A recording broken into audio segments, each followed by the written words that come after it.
viens de vous montrer comment utiliser Sales Navigator pour retrouver des comptes clés avec une approche plutôt ABM. On va voir qu'il y a une deuxième approche qui est possible, qui est l'approche du coup du buyer persona. Le buyer persona, vous allez plutôt essayer de rechercher tout de suite des profils de personnes. C'est finalement votre point d'entrée sur la base de données et sur vos recherches LinkedIn, ça va pas être les comptes, les entreprises, mais cette fois-ci, ça va être les personnes elles-mêmes directement. Premier sujet, vous devez définir précisément vos cibles. Donc ça, ce que je vous propose, c'est un tableau assez simple qui va récapituler les informations importantes que vous allez ensuite pouvoir reprendre dans le cadre de vos recherches. Donc pour moi, il y a 4, on va dire, critères, 4 filtres très importants qui va vous permettre justement de faire vos recherches sur Sales Navigator et du coup de segmenter pour retrouver vraiment des profils de personnes qui vont correspondre à vos clients et qui vont correspondre à vos prospects. Donc le premier critère, c'est sur LinkedIn ce qu'on appelle le titre. En fait, le titre, ça correspond à la fonction au job title sur LinkedIn. Donc ce filtre, ce critère est disponible à la fois sur LinkedIn et sur Sales Navigator. Et ce qu'il faut savoir, c'est que comme le titre est libre finalement sur LinkedIn, il faut au préalable de votre recherche que vous ayez identifié l'ensemble des mots-clés qui vont finalement correspondre à la même fonction, au même métier. Ok, je vous donne un exemple pour illustrer. Si vous ciblez par exemple des dirigeants, les dirigeants sur LinkedIn, ils vont s'appeler CEO, Chief Executive Officer, dirigeant, gérant, entrepreneur, founder, co-founder, fondateur, cofondateur. Donc vous voyez là, je vous ai déjà listé quasiment 10 mots-clés qui en fait au final se rapprochent des mêmes fonction, ou en tout cas de la même cible. Donc pour vous aider sur ce travail-là, nous chez Neodeal, on a créé un fichier Excel, donc très simple, hein, où on a centralisé sur ce fichier Excel, on a listé plus de 400 mots-clés à utiliser sur les principaux métiers de l'entreprise. Donc par exemple, vous avez tous les mots-clés pour retrouver les dirigeants, mais aussi tous les mots-clés pour retrouver les personnes dans le marketing, dans la com, dans la compta. Donc ça, c'est en fonction de vous, de vos cibles. On vous a mâché le travail, donc je vous invite vraiment à télécharger ce fichier. On l'offre, hein, il est gratuit pour que vous puissiez justement partir de cette base-là. Et ensuite, n'hésitez pas, vu que c'est un fichier Excel, à l'enrichir si vous avez, vous, d'autres mots-clés ou d'autres choses à ajouter. En tout cas, ça vous servira de bonne base justement pour centraliser et lister l'ensemble des mots-clés importants pour retrouver vos cibles sur LinkedIn. Ensuite, ce qui va être intéressant comme deuxième critère et important, je pense que c'est la taille de l'entreprise. Donc la taille de l'entreprise, ce qui est intéressant, c'est que sur LinkedIn, vous allez pouvoir justement filtrer par effectif, mais ce filtre est disponible uniquement sur Sales Navigator. C'est à vous de voir dans quelle mesure ce filtre est important pour vous, mais si dans votre persona, très clairement, vous avez identifié une catégorie d'entreprise, de taille d'entreprise importante, je pense que du coup, ça va être, entre guillemets, quasiment obligatoire pour vous de passer sur un Sales Navigator pour pouvoir utiliser ce filtre-là. Ensuite, un troisième critère très important, c'est la localisation. Donc là, vous pouvez indiquer, encore une fois, hein, des villes et des pays. C'est ce qui fonctionne le mieux sur LinkedIn pour préciser, du coup, en termes de géolocalisation, les entreprises que vous avez ciblées, les personnes que vous avez ciblées. Puis enfin, vous avez les secteurs d'activité. Donc sur les secteurs d'activité, il faut savoir que c'est une nomenclature qui est propre à LinkedIn. C'est-à-dire que c'est pas des codes NAF ou des codes APE. C'est LinkedIn qui a fait un listing de secteurs d'activité et du coup, les entreprises vont choisir dans quel secteur d'activité elles souhaitent se positionner sur LinkedIn. Ensuite, c'est à vous de choisir parmi ce choix quels sont les secteurs que vous ciblez prioritairement pour pouvoir retrouver les personnes qui travaillent dans ces secteurs d'activité. Un petit conseil aussi rapide quand vous êtes justement en train de réfléchir à vos cibles, bien sûr, vous allez cibler des décisionnaires, mais n'oubliez pas aussi ce que moi j'appelle des bénéficiaires. Donc qu'est-ce que c'est les bénéficiaires? C'est pas forcément les personnes dans l'entreprise qui prennent la décision, qui vont signer le contrat avec vous. Par contre, c'est les personnes qui vont vraiment au quotidien bénéficier, utiliser votre offre, votre service, votre produit. Je vous donne un exemple concret. Nous, chez Neodeal, on développe un logiciel pour les équipes marketing et sales qui souhaitent générer des leads sur LinkedIn. Du coup, le décisionnaire, ça va être le directeur commercial ou le head of sales, mais c'est pas pour autant que lui-même sera utilisateur de Neodeal. Lui va peut-être prendre la décision pour son équipe de choisir notre solution, mais c'est ensuite son équipe au quotidien qui va utiliser Neodeal. Et mon conseil, c'est de ne pas les oublier. Si vous réussissez à convaincre ces personnes-là, elles vont jouer un rôle de sponsor en fait pour vous ensuite en interne et auprès de leur direction. Et c'est toujours plus facile du coup d'aller négocier un contrat derrière quand les équipes sont déjà convaincues ou en tout cas ont déjà parlé de vous en interne. Vous allez avoir plus de force aussi au moment de la négo avec le décisionnaire. Si on illustre avec une recherche du coup dans Sales Navigator, donc là je vous rappelle qu'on est parti sur une approche de persona, qu'on a vu précédemment une approche plutôt ABM, donc plutôt une approche de compte. Là on va se concentrer sur une approche de retrouver des personnes. Quand vous cliquez du coup sur tous les filtres, on va commencer par les filtres de prospects et on va regarder un peu ensemble les différents filtres. Et pareil, du coup, je vais vous donner, selon moi, les plus intéressants, les plus importants à utiliser pour retrouver les personnes que vous ciblez. Alors premier filtre, le filtre de mots-clés. Alors faites attention sur ce filtre de mots-clés, pour moi il n'est pas assez précis, parce qu'en fait filtre de mots-clés ça va aller chercher sur l'ensemble du profil LinkedIn de la personne si le mot-clé existe. Je vous donne un exemple, si vous mettez dans les mots-clés la fonction que vous ciblez, par exemple nous on va cibler des Head of Sales, il suffit que dans une des expériences de la personne, donc par exemple à la fin de son profil, il y a 5 ans la personne était Head of Sales, en fait le profil va remonter. Alors que moi ce qui m'intéresse c'est les personnes qui sont aujourd'hui en ce moment Head of Sales. Donc faites attention si vous utilisez les mots-clés. Ensuite, vous allez retrouver donc les listes, et là j'en ai parlé juste précédemment. Donc ça c'est intéressant une fois que vous avez fait un travail par exemple sur des comptes clés d'ajouter vos propres listes. Ensuite, vous avez un filtre sur activité du compte que j'utilise pas beaucoup. Je vais me concentrer là, pour cette démonstration sur vraiment les filtres les plus importants. Et justement, le premier plus important, c'est la zone géographique.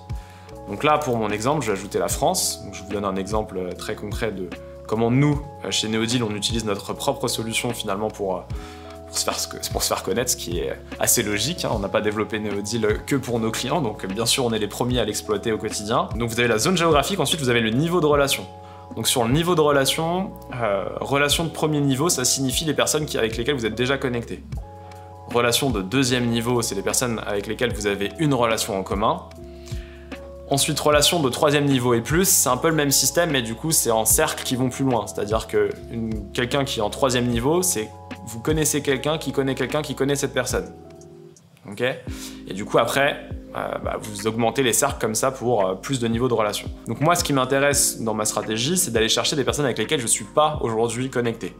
On verra que principalement quand vous faites ce type d'approche sur LinkedIn, votre but c'est de vous faire connaître de nouvelles personnes et de développer des opportunités avec des personnes qui ne vous connaissent pas aujourd'hui. Donc je vais mettre relation de deuxième niveau et relation de troisième niveau. Ensuite, il y a le filtre secteur d'activité. Donc là, je vais pouvoir ajouter justement des secteurs d'activité intéressants pour nous.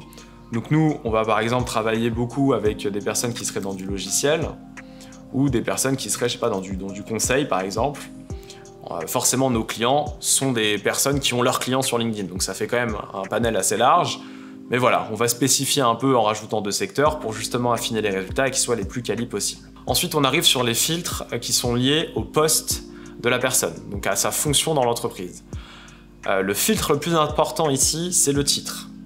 Alors attention, c'est parfois un peu confusant LinkedIn, c'est-à-dire qu'il y a un filtre qui s'appelle titre et il y a un autre filtre qui s'appelle fonction. Comment différencier ces deux critères, ces deux filtres? En fait, fonction, ça va être un listing de fonctions qui a été créé par LinkedIn, donc pour moi, entre guillemets, un peu fourre-tout. Je vous explique pourquoi, parce que par exemple, dans développement commercial, c'est LinkedIn qui décide en fonction des titres des profils de mettre ou de pas mettre quelqu'un dans cette fonction-là. Donc c'est intéressant quand justement peut-être vous êtes en phase de réflexion des mots-clés que vous avez besoin d'aller chercher. C'est-à-dire que si vous n'avez pas listé l'ensemble des mots-clés pour être ultra précis, vous pouvez commencer par lancer fonction. Comme ça, vous voyez un panel assez large de fonctions représentées et vous allez choisir. Mais si vous avez une idée assez précise des titres et des métiers que vous allez cibler, autant passer directement sur titre, où là, c'est vous qui allez indiquer précisément les mots-clés et les fonctions que vous allez cibler. Donc si je donne un exemple, moi je vais aller cibler du Head of Sales, par exemple. Donc, petite astuce aussi, quand vous mettez plusieurs mots-clés, si vous avez une expression comme Head of Sales ici, c'est comme sur Google, c'est-à-dire qu'il faut mettre des guillemets pour que ce soit l'expression qui soit recherchée sur LinkedIn. Si vous ne mettez pas de guillemets, vous allez avoir des head of quelque chose, vous allez avoir des sales de l'autre côté. Mais si vous voulez vraiment l'expression head of sales, mettez-la entre guillemets. Une fois que vous avez mis votre mot-clé, il vous suffit de le valider. Et ensuite, voilà, vous allez en mettre d'autres. Donc par exemple, je vais mettre sales director.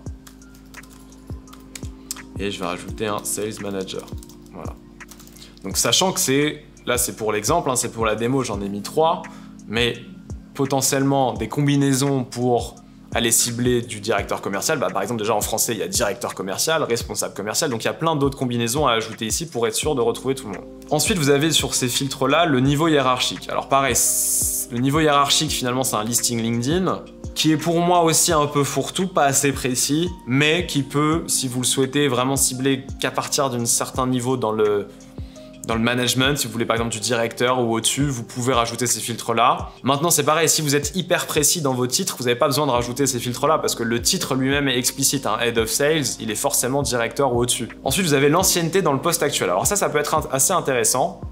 On a notamment, nous, des clients qui vont aller chercher très rapidement les personnes, par exemple, qui viennent de prendre un poste. Il y a des stratégies d'aller chercher les personnes qui sont nouveaux entre guillemets sur leur poste parce qu'on part du principe que quand quelqu'un arrive en fonction, c'est le moment aussi des prises de décision ou des changements. Donc ça peut être un bon moment pour contacter ces personnes-là et justement leur proposer vos services. Ensuite, vous avez un filtre sur l'ancienneté dans l'entreprise actuelle. Voilà, pareil, pour info, assez intéressant maintenant. Est-ce que c'est un critère décisif pour vous pour retrouver vos cibles ? À vous de voir. Et puis vous avez les années d'expérience. Donc ça peut être aussi intéressant. Si vous voulez vraiment, par exemple, quelqu'un qui est junior sur une fonction, si pas nous, un de nos personnages justement, c'est un business developer assez jeune, un SDR entre 25-35 qui rentre sur le marché du travail. Donc en année d'expérience, on va mettre justement par exemple 1-2 ans d'expérience. Et on sait que du coup, c'est des personnes soit qui viennent de rentrer en poste, qui viennent d'être formées, etc. Et c'est des bons moments pour nous, justement, pour les contacter. Et puis enfin, vous avez des filtres entreprises. Ce qui nous intéresse, c'est plutôt la partie effective de l'entreprise. Et donc là, vous allez pouvoir ajouter des filtres sur la taille des entreprises que vous ciblez. Donc ça, c'est pareil, c'est très intéressant parce que forcément, vous n'allez pas avoir le même discours, la même approche en fonction de la taille de l'entreprise, par exemple. Ou pour certaines activités, vous allez même vous concentrer sur une niche, c'est-à-dire que sur, par exemple, les entreprises qui ont plus de 50 à 200 salariés, ça peut être votre cœur de cible et là, vous allez pouvoir le préciser grâce à ces filtres. Donc j'ai rajouté 51-200. Si vous voulez en mettre plus, vous pouvez, hein. Par exemple, là, j'ai rajouté un autre filtre. C'est à vous de voir aussi cette partie-là. Bon, type d'entreprise et entreprise précédente. Voilà, je passe dessus rapidement, pas très utile pour moi pour faire du sourcing. Et puis enfin, il y a les autres filtres pour finir. Donc, est devenu membre de LinkedIn, donc la date d'adhésion à LinkedIn. Bon, intéressant, mais est-ce que vraiment c'est un critère décisif pour vous ou pas? En tout cas, ce n'est pas pour moi. Vous avez par contre les groupes. Ça peut être pas mal. Par exemple, si vous avez une approche un peu par centre d'intérêt.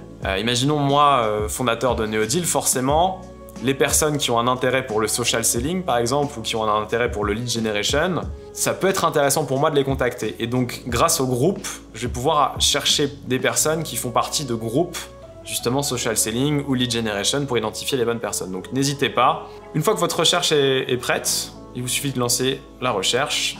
Et là, c'est assez rapide, vous allez voir, et assez magique. LinkedIn vous affiche du coup les résultats de personnes qui vont correspondre à votre recherche. Parmi ces résultats, un dernier mot qui peut être intéressant, un dernier filtre qui peut être intéressant, LinkedIn va vous proposer un filtre qui s'appelle « On publié sur LinkedIn dans les 30 derniers jours ». Donc ça, c'est pertinent parce que si vous filtrez du coup avec ici, donc là je vais cliquer dessus, voilà, j'ai 205 personnes parmi les 500 qui ont publié dans les 30 derniers jours, forcément ça veut dire que ces personnes-là sont assez actives, voire très actives sur LinkedIn parce que quand on publie sur LinkedIn dans les 30 derniers jours, a priori, on va être plus actif que la moyenne. Et comme nous, on va être dans une stratégie finalement, on verra juste après, prise de contact et d'envoi de messages sur LinkedIn, si vous voulez maximiser vos performances, il faudra effectivement privilégier les personnes qui sont les plus actives sur LinkedIn. Donc voilà. Et du coup, ensuite, c'est la même chose, hein, vous avez accès au profil.